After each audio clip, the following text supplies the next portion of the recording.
So as we're talking about infrastructure and labor strikes and all of these important topics, there is the, I hate calling it the big lie, but you know, the election malfeasance and lie that these far right groups are promoting that's happening behind the scenes. The lie that got Ashley Babbitt killed. Right, exactly. As Donald Trump is venerating her in speeches as well.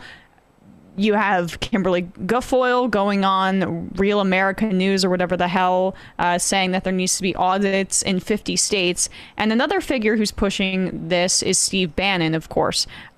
He was at a rally promoting a Virginia gubernatorial candidate, Glen Youngkin. And here he kind of gives away the game for what they're really trying to do here. That's why 3 November is so important. Number one, it has put the legitimacy of this regime in question to independents, right? They're sitting there going, you know, something's not right. I think you're correct, right? Number one, that. Number two is to make sure that we get a fair accounting of what exactly happened. We can't go forward without it. Number three is to make sure they can't cheat us again. Number four is return Donald J. Trump to his rightful ownership of this presidency. Yeah, Bannon knows that's not going to happen, but the first part is what's instructive there. They want to make this presidency seem illegitimate.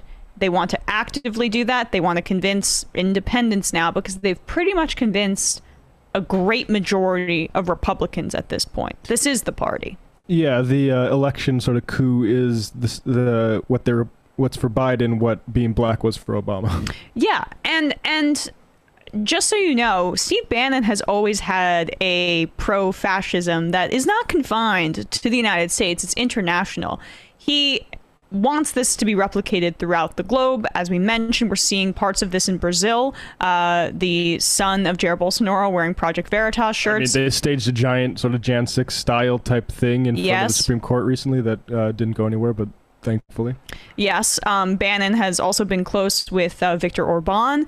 He is trying to take this international, and Bannon has been able throughout his career to identify some of these trends as well. He was a big part of turning Gamergate into the angry white young male base online that catapulted Donald Trump to the presidency in part. So there clearly is something here in terms of power grabbing that he feels he can tap into. I think that he's right.